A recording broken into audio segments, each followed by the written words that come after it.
Penguin Random House Audio presents The Madmen of Benghazi by Gérard de Villiers, translated from the French by William Rodemore, read for you by Nicholas Guy Smith. Chapter 1. Ibrahim al-Sanusi was stark naked when he stepped out of the shower, and he stopped dead at his bedroom door. Cynthia was sitting on the edge of the big bed, making a call on her cell phone. That wasn't sexy in itself, but between the lapels of the young woman's Chanel suit, his birthday present to her, he could see her nipples straining against the raw silk blouse. Cynthia's shapely legs were bare from her upper thigh to her tawny, very high-heeled boots. The length of her skirt had once been quite proper, until she had the hem raised. Al-Sanusi felt the blood rushing to his crotch. It had taken him months to get Cynthia Mulligan into bed. When he first met her, the 30-ish blonde was so gorgeous it made his head spin. She was wearing a practically transparent blue muslin Dior dress that set off her slim body and long legs to their best advantage. She didn't seem standoffish either. When Al-Sanusi smilingly approached, she'd been happy to chat, and he didn't have too much trouble persuading her to have dinner with him at Annabelle's, one of the few places in London that still served decent caviar. Between glasses of champagne, they took a spin on the small dance floor. Al-Sanusi wanted to pull her close, but Cynthia modestly kept her distance.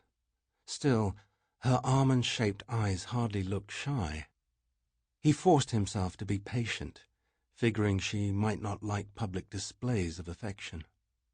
For the Libyan, disappointment came at midnight. "I have to go home," Cynthia said with an apologetic smile. "I'm getting up at 7 tomorrow." "But why?" he stammered.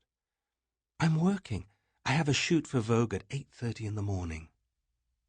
A top fashion model, Cynthia Mulligan had a job that involved tricky schedules and lots of travel. Feeling aggrieved, Al-Sanusi took her back to her apartment on Mulberry Walk in Chelsea. They parted with a kiss that was almost chaste, though it let him taste Cynthia's lips and feverishly brush one of her full breasts. Alas, after that semi-exquisite evening, he didn't see her again for another 2 months. And not for want of trying. He invited her to Monte Carlo for the Rose Ball, to Marbella for a dream weekend on a friend's boat.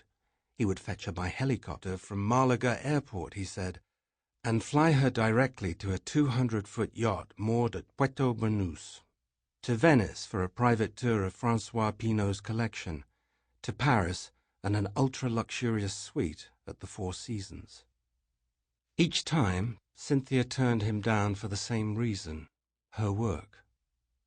And then one day when they were having a drink at the Dorchester, she mentioned that her birthday was coming up. He seized the opportunity to ask her out, half threatening, half pleading. Miraculously, the cover girl agreed, for dinner again at Annabelle's. On the day, Al-Sanusi had a £3,000 Chanel suit delivered to her. When you're in love, you don't pinch pennies. But when he came to pick her up, he felt a pang of disappointment. She wasn't wearing the suit. Instead, she had on the dress she'd worn when they first met, but she had now put on black stockings, a look that always set his pulse racing. The dinner went off without a hitch. When it was over, Al-Sanusi said, "I have champagne and a birthday cake waiting at my place." Heart pounding, he expected to be rebuffed. Instead, she smiled and said, "That sounds nice."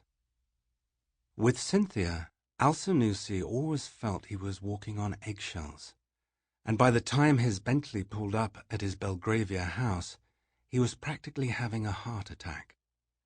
As they entered the apartment, she asked for a glass of water, and he ran to the kitchen to get it. When he came back, the young woman had lit the 3 candles arranged on the table. He brought out a bottle of Roedere Cristal and popped the cork. They drank a toast. "Happy birthday, darling," he murmured. Their lips met and he slipped his arm firmly around Cynthia's waist. Unmoved at first, the young woman then returned his kiss. She pulled back so their tongues could touch in the air, which she seemed to find more exciting. This playful caprice sparked a frenzy of desire in Al-Sanusi. His hands ran all over her body, caressing, squeezing, and exploring her like he was a high schooler in heat. When his fingers brushed the silky fabric of her panties, he yanked on the lace so hard that it ripped. Her clothes in disarray and leaning against the dining table, Cynthia seemed to enjoy this sexual tornado.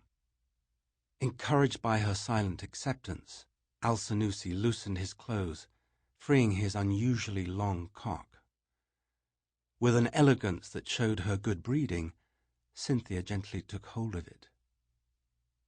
Frowning fiercely, Al-Sanusi couldn't control himself any longer. Before they even reached the bedroom, he tipped Cynthia onto a black velvet sofa, knelt in front of her on the carpet, and jammed his cock in. "Go easy, love," she said softly, her legs now raised against her new lover's shoulders.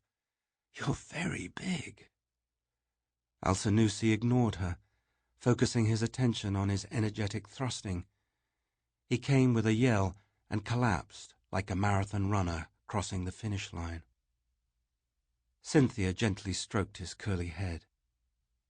"You must have wanted me very badly," she said affectionately. "I've been wanting you for months." Cynthia shifted slightly to make herself more comfortable.